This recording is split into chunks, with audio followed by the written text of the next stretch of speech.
ಸಿದ್ಧಿದಾತ್ರಿ ದೇವಿ. ನವರಾತ್ರಿಯನ್ನು ದೇಶಾದ್ಯಂತ ಅತ್ಯಂತ ಸಂಭ್ರಮ ಮತ್ತು ಸಡಗರದಿಂದ ಆಚರಿಸಲಾಗುತ್ತಿದೆ. ಈ ಮಂಗಳಕರವಾದ 9 ದಿನದ ಹಬ್ಬವನ್ನು ವೈಭವದಿಂದ ಆಚರಿಸಲಾಗುತ್ತಿದೆ. ಈ ಸಮಯದಲ್ಲಿ ಭಕ್ತರು 9 ದಿನಗಳ ಕಾಲ ದುರ್ಗಾದೇವಿಯ 9 ಅವತಾರಗಳನ್ನು ಪೂಜಿಸುತ್ತಾರೆ.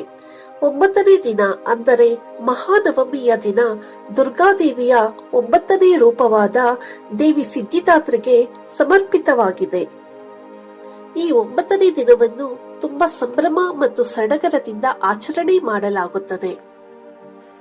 ದೇವಿ ಸಿದ್ಧಿದಾತ್ರಿ ಆಧ್ಯಾತ್ಮಿಕ ಆನಂದವನ್ನು ಹುಡುಕುವವರನ್ನು ಆಶೀರ್ವದಿಸುತ್ತಾಳೆ.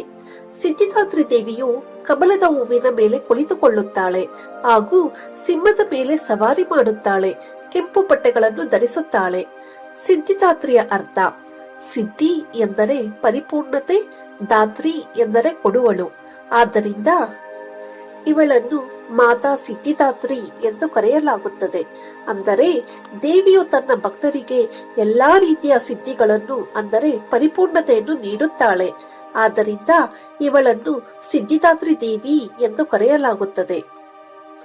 ಸಿದ್ಧಿದಾತ್ರಿಯ ಇನ್ನೊಂದು ಹೆಸರು ಲಕ್ಷ್ಮೀ ದೇವಿ. ಅವಳು ಸಂಪತ್ತು, ಸಂತೋಷ ಮತ್ತು ಯಶಸ್ಸನ್ನು ಪ್ರತಿನಿಧಿಸುತ್ತಾಳೆ.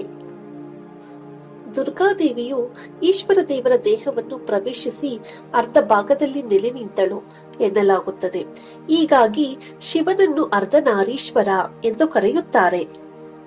ತಾಯಿ ಸಿದ್ಧಿದಾತ್ರಿಯು ಕೆಂಪು ತಾವರೆ ಮೇಲೆ ವಿರಾಜಮಾನರಾಗಿರುವವರು. ಅವರು ಸಿಂಹವಾಹಿನಿಯಾಗುವರು. ಅವರ ಕೈಯಲ್ಲಿ ಚಕ್ರ, ಶಂಖ, ರಾಜದಂಡ ಮತ್ತು ತಾವರೆ ಇರುವುದು. ಸಿದ್ಧಿದಾತ್ರಿ ದೇವಿಯು ತ್ರಿಮೂರ್ತಿಗಳಾಗಿರುವ ಬ್ರಹ್ಮ, ವಿಷ್ಣು, ಮಹೇಶ್ವರರಿಗೆ ಆಧ್ಯಾತ್ಮಿಕ ವೈಭವ ಹಾಗೂ ಪರಿಪೂರ್ಣತೆ ನೀಡುವರು. ಆಕೆ ಅಷ್ಟಮಹಾಸಿದ್ಧಿಯನ್ನು ನಿರ್ಮಿಸಿ ಅದನ್ನು ತ್ರಿಮೂರ್ತಿಗಳಿಗೆ ನೀಡುವಳು. ಇದಕ್ಕೆ ಮೊದಲು ಅವಳು ತುಂಬಾ ಆಧ್ಯಾತ್ಮಿಕ ಸಾಧನೆ ಮಾಡಬೇಕಾಯಿತು. ತಾಯಿ ಸಿದ್ಧಿದಾತ್ರಿಯು ಪರಿಪೂರ್ಣತೆ, ಎಲ್ಲಾ ರೀತಿಯ ಶಕ್ತಿ, ವೈಭವ ಮತ್ತು ಮಹಿಮೆಯ ಮೂಲ. ತಾಯಿ ಸಿದ್ಧಿದಾತ್ರಿಯು ಕೇತುವಿನ ಅಧಿಪತಿಯಾಗಿರುವಳು. ಆಕೆ ಜನರ ಮನಸ್ಸಿನ ಮೇಲೆ ಆಡಳಿತ ನಡೆಸುವಳು ಮತ್ತು ಅವಳು ಶಿಸ್ತುಬದ್ಧ ಹಾಗೂ ಆಧ್ಯಾತ್ಮಿಕ ಜೀವನದಲ್ಲಿ ಮುಂದುವರಿಯಲು ಪ್ರೇರೇಪಿಸುವಳು. ಸಿದ್ಧಿದಾತ್ರಿ ಪೂಜೆ ಮಾಡುವುದರಿಂದ ಹೆಚ್ಚಿನ ಆಧ್ಯಾತ್ಮಿಕ ಜ್ಞಾನ ಮತ್ತು ಸ್ವಯಂ ಪರಿಶೋಧನೆ ಸಿಗುವುದು. ಜನ್ಮಕುಂಡಲಿಯಲ್ಲಿ ಕೇತುವಿನಿಂದ ಆಗಿರುವಂತಹ ಯಾವುದೇ ಕೆಡಕನ್ನು ಸಿದ್ಧಿದಾತ್ರಿ ದೇವಿಯು ನಿವಾರಿಸುವಳು. ತಾಯಿ ಸಿದ್ಧಿದಾತ್ರಿ ಪೂಜೆಗೆ ಮಲ್ಲಿಗೆ ಹೂವನ್ನು ಬಳಸಬೇಕು. ಸುಗಂಧ ಭರಿತವಾಗಿರುವ ಮಲ್ಲಿಗೆ ಹೂವನ್ನು ದೇವಿಗೆ ಅರ್ಪಿಸಿದರೆ ಏಕಾಗ್ರತೆ ಹೆಚ್ಚುವುದು ಮತ್ತು ಈ ಪೂಜೆಯಿಂದ ಕುಟುಂಬಕ್ಕೆ ಸಮೃದ್ಧಿ ಮತ್ತು ಯಶಸ್ಸು ಸಿಗುವುದು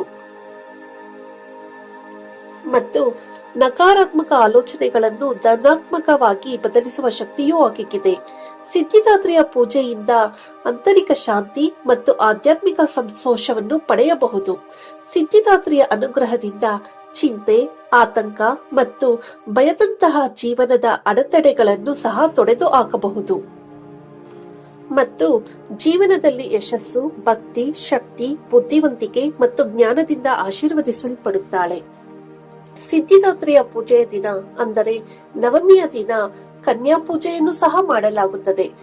ಕನ್ಯಾ ಪೂಜೆ ಮಾಡುವ ವಿಧಾನ: ಸಾಮಾನ್ಯವಾಗಿ 10 ವರ್ಷಕ್ಕಿಂತ ಕಡಿಮೆ ವಯಸ್ಸಿನ 9 ಕನ್ಯಾ ಹುಡುಗಿಯರನ್ನು ಆಹ್ವಾನಿಸಿ ಅವರಿಗೆ ಆಹಾರ, ಉಡುಗೆ ಸಾಮಗ್ರಿಗಳನ್ನು ನೀಡಬೇಕು. ಇದು ಕನ್ಯಾ ರೂಪದಲ್ಲಿ ದೇವಿಯನ್ನು ಪೂಜಿಸುವ ಸಂಕೇತವಾಗಿದೆ. ಇವಿಷ್ಟು ಸಿದ್ಧಿದಾತ್ರಿ ದೇವಿಯ ಸಂಕ್ಷಿಪ್ತವಾದಂತಹ ಮಾಹಿತಿ.